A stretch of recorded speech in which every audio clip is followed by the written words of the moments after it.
What is up, guys? My name's Han, the man in many names. Today I'm joined with Aster91. We're both students here at the University of Utah, and we're going to be discussing about the recent news update of OverWatch.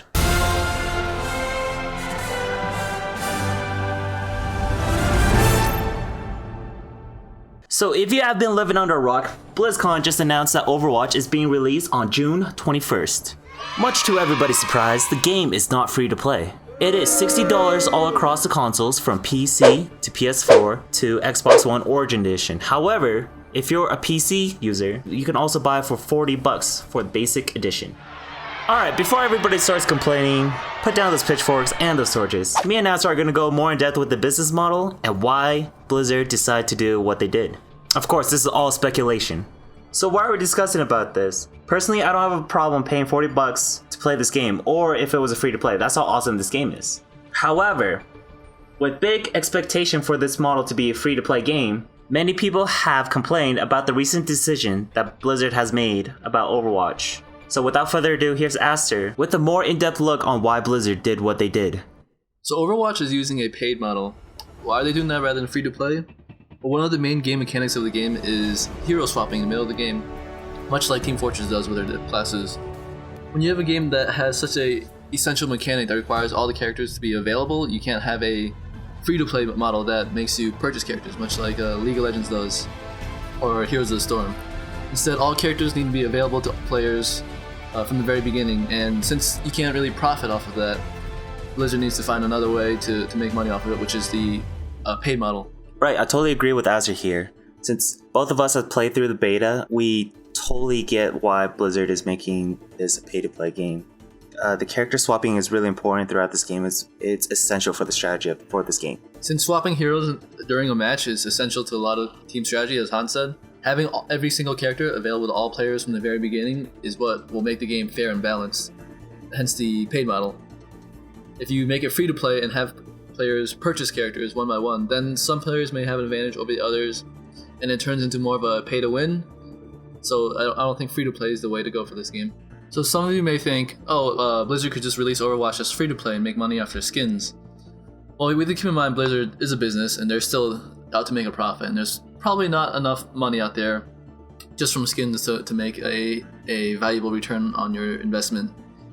While Dota 2 does do that, and Team Fortress, we have to keep in mind Valve is a very different company than Blizzard.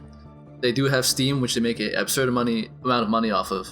They could actually just not make any games if they really wanted to, and just profit off of Steam.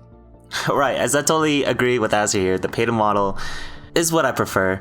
Through experience of playing League of Legends, it literally took me 3 years for me to get all the champions on League of Legends, and it was how many hours? It was around 2,000 hours of grinding that I had to do in order for me to get all the champions, all the runes, all the rune pages, and that's also me putting in some money in afterwards.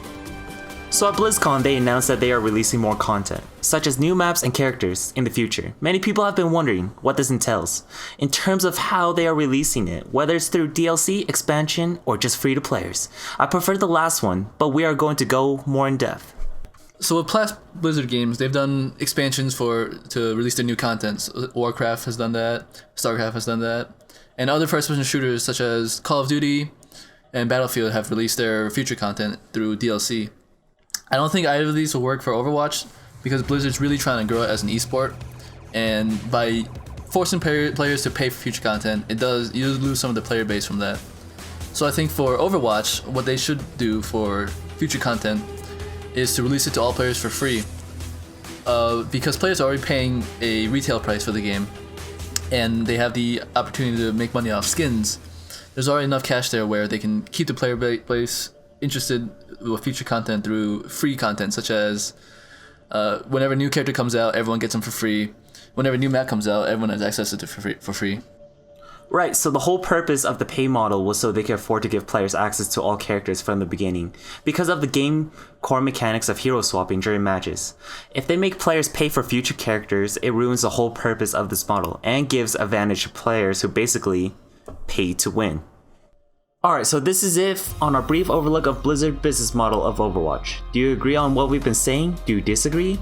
Put your opinion down in the comment section down below. If you like this video, please share and like. It would truly help us out. This is it for me and Aster91, which, by the way, you can follow his stream for more Overwatch gameplay. I'll put a link down below in the description, and we will see you guys next time. Peace. Say goodbye, Aster. Peace.